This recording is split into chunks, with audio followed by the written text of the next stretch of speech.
تفہیم القرآن سید ابوالعلا مودودی سورۃ الحدید آیات 25 تا 29 حصہ سوم۔ اعوذ باللہ من الشیطان الرجیم بسم اللہ الرحمن الرحیم۔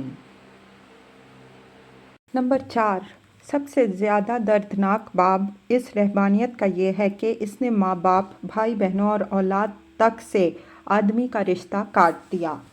مسیحی ولیوں کی نگاہ میں بیٹے کے لیے ماں باپ کی محبت، بھائی کے لیے بھائی بہنوں کی محبت اور باپ کے لیے اولاد کی محبت بھی ایک گناہ تھی۔ ان کے نزدیک روحانی ترقی کے لیے یہ ناگزیر تھا کہ آدمی ان سارے تعلقات کو توڑ دے۔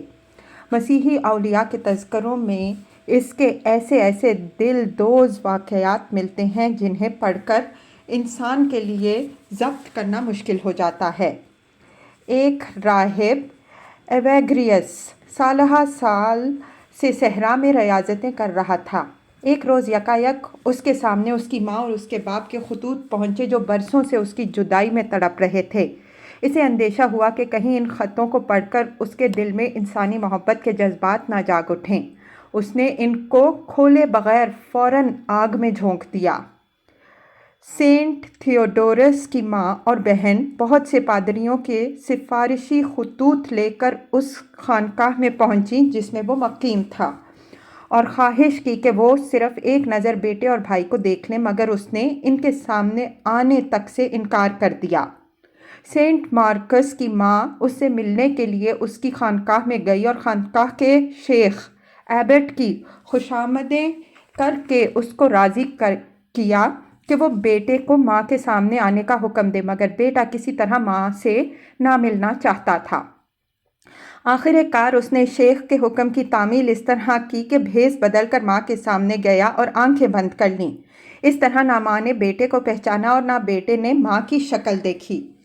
ایک اور ولی سینٹ پومن اور اس کے 6 بھائی مصر کی ایک صحرائی خانقاہ میں رہتے تھے۔ برسوں تک ان کی بوڑھی ماں کو ان کا پتہ معلوم ہوا اور وہ ان سے ملنے کے لیے وہاں پہنچی۔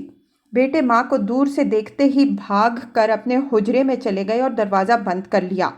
ماں باہر بیٹھ کر رونے لگی اور اس نے چیخ چیخ کر کہا، میں اس بڑھاپے میں اتنی دور چل کر صرف تمہیں دیکھنے آئی ہوں۔ تمہارا کیا نقصان ہوگا کہ اگر میں تمہاری شکلیں دیکھ لوں؟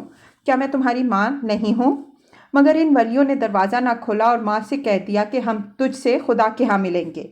اس سے بھی زیادہ دردناک قصہ سینٹ سیمیون سٹائلٹس کا ہے، جو ماں باپ کو چھوڑ کر 27 سال غائب رہا۔ باپ اس کے غم میں مر گیا، ماں زندہ تھی۔ بیٹے کی ولایت کے چرچے جب دور اور نزدیک پھیل گئے تو اس کو پتہ چلا کہ وہ کہاں ہیں۔ بیچاری اس سے ملنے کے لیے اس کی خانقاہ پہنچی، مگر وہاں کسی عورت کو داخلے کی اجازت نہ تھی۔ اس نے لاکھ منت سماجت کی کہ بیٹا یا تو اسے اندر بلا لے یا باہر نکل کر اسے صورت دکھا دے، مگر اس ولی اللہ نے صاف انکار کر دیا۔ 3 رات اور 3 دن وہ خانقاہ کے دروازے پر پڑی رہی اور آخر کار وہیں لیٹ کر اس نے جان دے دی۔ تب ولی صاحب نکل آئے، ماں کی لاش پر آنسو بہائے اور اس کی مغفرت کے لیے دعا کی۔ ایسی ہی بے دردی ان ولیوں نے بہنوں کے ساتھ اور اپنی اولاد کے ساتھ برتی۔ ایک شخص میوٹیس کا قصہ لکھا ہے کہ وہ خوشحال آدمی تھا۔ یکایک اس پر مذہبی جذبہ طاری ہو گیا اور وہ اپنے 8 سال کے اکلوتے بیٹے کو لے کر ایک خانقاہ میں جا پہنچا۔ وہاں اس نے روحانی ترقی کے لیے ضروری تھا کہ وہ بیٹے کی محبت دل سے نکال دے، اس لیے پہلے تو بیٹے کو اس نے جدا کر دیا، پھر اس کی آنکھوں کے سامنے ایک مدت تک طرح طرح کی سختیاں اس معصوم بچے پر کی جاتی رہیں اور وہ سب کچھ دیکھتا رہا۔ پھر خانقاہ کے شیخ نے اسے حکم دیا کہ اسے لے جا کر اپنے ہاتھ سے دریا میں پھینک دے۔ جب وہ اس حکم کی تعمیل کرنے کے لیے تیار ہو گیا تو عین اس وقت راہبوں نے بچے کی جان بچائی اور وہ اسے دریا میں پھینکنے ہی لگا تھا۔ اس کے بعد تسلیم کر لیا گیا کہ وہ واقعی مرتبہ ولایت کو پہنچ گیا ہے۔ مسیحی رہبانیت کا نقطہ نظر ان معاملات میں یہ تھا کہ جو شخص خدا کی محبت چاہتا ہے اسے انسانی محبت کی وہ ساری زنجیریں کاٹ دینی چاہیے جو دنیا میں اس کو اپنے والدین، بہن بھائیوں اور بال بچوں کے ساتھ باندھتی ہیں۔ سینٹ جیروم کہتا ہے کہ اگرچہ تیرا بھتیجا تیرے گلے میں باہیں ڈال کر تجھ سے لپٹے، اگرچہ تیری ماں اپنے دودھ کا واسطہ دیکھ کر تجھے روکے، اگرچہ تیرا باپ تجھے روکنے کے لیے تیرے آگے لیٹ جائے، پھر بھی تو سب کو چھوڑ کر اور باپ کے جسم کو روند کر ایک آنسو بہائے بغیر صلیب کے جھنڈے کی طرف دوڑ جا۔ اس معاملے میں بے رحمی ہی تقویٰ ہے۔ سینٹ گریگری لکھتا ہے کہ ایک نوجوان راہب ماں باپ کی محبت دل سے نہ نکال سکا اور ایک رات چپکے سے بھاگ کر ان سے مل آیا۔ خدا نے اس قصور کی سزا اسے یہ دی کہ خانقاہ واپس پہنچتے ہی وہ مر گیا۔ اس کی لاش زمین میں دفن کی گئی تو زمین نے اسے قبول نہ کیا۔ بار بار قبر میں ڈالا جاتا اور زمین اسے نکال کر پھینک دیتی۔ آخر کار سینٹ بینیڈکٹ نے اس کے سینے پر تبرک رکھا، تب قبر نے اسے قبول کیا۔ ایک راہبہ کے بارے میں لکھا جاتا ہے کہ وہ مرنے کے بعد 3 دن عذاب میں اس لیے مبتلا رہی کہ وہ اپنی ماں کی محبت دل سے نہ نکال سکی تھی۔ ایک ولی کی تعریف میں لکھا ہے کہ اس نے کبھی اپنے رشتہ داروں کے سوا کسی کے ساتھ بے دردی نہیں برتی۔ نمبر 5، اپنے قریب ترین رشتہ داروں کے ساتھ بے رحمی، سنگ دلی اور قساوت برتنے کی جو مشق یہ لوگ کرتے تھے، اس کی وجہ سے ان کی انسانی جذبات مر جاتے تھے، اور اسی کا نتیجہ یہ تھا کہ جب لوگوں سے انہیں مذہبی اختلاف ہوتا، ان کے مقابلے میں یہ ظلم و ستم کی انتہا کر دیتے۔ 4 صدی تک پہنچتے پہنچتے مسیحیت میں 80 سے 90 فرقے پیدا ہو چکے تھے۔ سینٹ آگسٹائن نے اپنے زمانے میں 88 فرقے گنوائے ہیں۔ یہ فرقے ایک دوسرے کے خلاف سخت نفرت رکھتے تھے۔ ان نفرت کی آگ کو بھڑکانے والے بھی راہب ہی تھے، اور اس آگ میں مخالف گروہوں کو جلا کر خاک کر دینے کی کوشش میں بھی راہب ہی پیش ہوتے تھے۔ اسکندریہ اس فرقہ وارانہ کشمکش میں ایک بڑا کھاڑا تھا۔ وہاں پہلے آرین فرقے کے بشپ نے ایتھاسیوس کی پارٹی پر حملہ کیا۔ اس کی خانقاہوں سے کنواری راہبات کو پکڑ کر نکالی گئیں، ان کو ننگا کر کے خاردار شاخوں سے پیٹا گیا اور ان کے جسم پر داغ لگائے گئے تاکہ وہ اپنے عقیدے سے توبہ کریں۔ پھر جب مصر میں کیتھولک گروہ کو غلبہ حاصل ہوا تو اس نے ایرین فرقے کے خلاف یہی سب کچھ کیا، حتیٰ کہ غالب یہ ہے کہ خود ایریس کو بھی زہر دے کر مار دیا گیا۔ اسی اسکندریہ میں ایک مرتبہ سینٹ سائرل کے مرید راہبوں نے ہنگامہ عظیم برپا کیا، یہاں تک کہ مخالف فرقے کی ایک راہبہ کو پکڑ کر اپنے کلیسا میں لے گئے، اسے قتل کر دیا، اس کی لاش کی بوٹی بوٹی نوچ ڈالی اور پھر اسے آگ میں جھونک دیا۔ روم کا حال بھی اس سے کچھ مختلف نہ تھا۔ 367 عیسوی میں پوپ لائبیریس کی وفات پر 2 گروہوں نے پاپائی کے لیے اپنے اپنے امیدوار کھڑے کیے۔ دونوں کے درمیان سخت خون ریزی ہوئی، حتیٰ کہ ایک دن میں صرف ایک چرچ سے 137 لاشیں نکالی گئیں۔ نمبر 6، اس ترک و ترجید اور فقر و درویشی کے ساتھ دولت دنیا سمیٹنے میں بھی کمی نہ کی گئی۔ 5ویں صدی کے آغاز ہی میں حالت یہ ہو چکی تھی کہ روم کا بشپ بادشاہوں کی طرح اپنے محل میں رہتا تھا، اور اس کی سواری جب شہر میں نکلتی تھی تو اس کے ٹھاٹ باٹ کیسر کی سواری سے کم نہ ہوتے تھے۔ سینٹ جیروم اپنے زمانے 4 صدی ہجری کے آخری دور میں شکایت کرتا تھا کہ بہت سے بشپوں کی دعوتیں اپنی شان میں گورنروں کی دعوتوں کو شرماتی ہیں۔ خانقاہوں اور کنیسوں کی طرف دولت کا یہ بہاؤ 7ویں صدی نزول قرآن کے زمانے تک پہنچتے پہنچتے سیلاب کی شکل اختیار کر چکا تھا۔ یہ بات عوام کے ذہن نشین کرا دی گئی تھی کہ جس کسی سے کوئی گناہ عظیم سرزد ہو جائے، اس کی بخشش کسی نہ کسی ولی کی درگاہ پر نذرانہ چڑھانے یا کسی خانقاہ یا چرچ کو بھیٹ دینے ہی سے ہو سکتی ہے۔ اس کے بعد وہی دنیا راہبوں کے قدموں میں آ رہی جس سے فرار ان کا ترائے امتیاز تھا۔ خاص طور پر جو چیز اس تنزل کی موجب ہوئی وہ یہ تھی کہ راہبوں کی غیر معمولی ریاضتیں اور ان کی نفس کشی کے کمالات دیکھ کر جب عوام میں ان کے لیے بے پناہ عقیدت پیدا ہو گئی تو بہت سے دنیا پرست لوگ لباس درویشی پہن کر راہبوں کے گروہ میں داخل ہو گئے اور انہوں نے ترک دنیا کے بھیس میں جلب دنیا کا کاروبار ایسا چمکایا کہ بڑے بڑے طالبین دنیا ان سے مات کھا گئے۔ نمبر 7، عفت کے معاملے میں بھی فطرت سے لڑ کر رہبانیت میں بارہا شکست کھائی، اور جب شکست کھائی تو بری طرح کھائی۔ خانقاہوں میں نفس کشی کی کچھ مشقتیں ایسی تھیں جن میں راہب اور راہبات مل کر ایک ہی جگہ رہتے تھے اور بسا اوقات ذرا زیادہ مشق کرنے کے لیے ایک ہی بستر پر رات گزارتے تھے۔ مشہور راہب سینٹ ایواگریس بڑی تعریف کے ساتھ فلسطین کے ان راہبوں کے ضبط نفس کا ذکر کرتا ہے جو اپنے جذبات پر اتنا قابو پا گئے تھے کہ عورتوں کے ساتھ یکجا غسل کرتے تھے اور ان کی دید سے ان کے لمس تک، حتیٰ کہ ان کے ساتھ ہم آغوشی سے بھی ان کے اوپر فطرت غلبہ نہ پاتی تھی۔ غسل اگرچہ رہبانیت میں سخت ناپسندیدہ تھا مگر نفس کشی کی مشق کے لیے اس طرح کے غسل بھی کر لیے جاتے تھے۔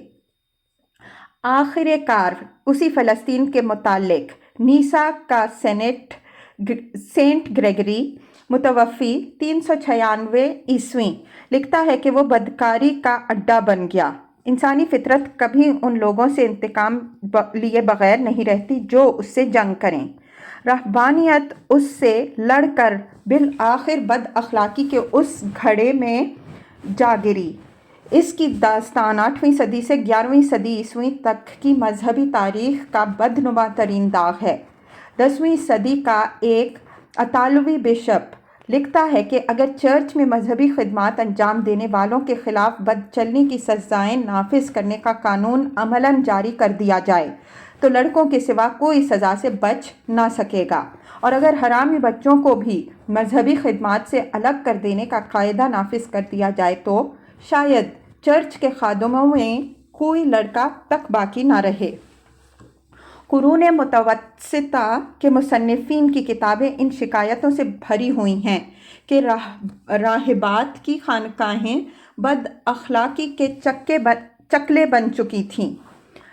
ان کی چار دیواریوں میں نوزائیدہ بچوں کا قتل عام ہو رہا تھا۔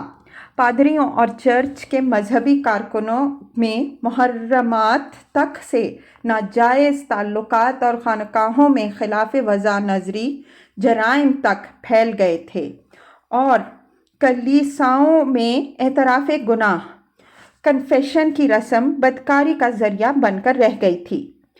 ان تفصیلات سے صحیح طور پر اندازہ کیا جا سکتا ہے کہ قرآن مجید یہاں رہبانیت کی بدعت ایجاد کرنے اور پھر اس کا حق ادا نہ کرنے کا ذکر کر کے مسیحیت کے کس بگاڑ کی طرف اشارہ کر رہا ہے۔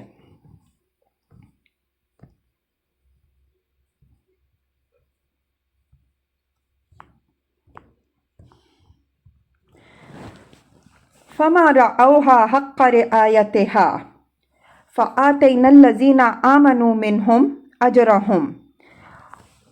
ان میں سے جو لوگ ایمان لائے ہوئے تھے ان کا اجر ہم نے ان کو عطا کیا۔ وَكَثِيرٌ مِّنْهُمْ فَاسِقُونَ، مگر ان میں سے اکثر لوگ فاسق ہیں۔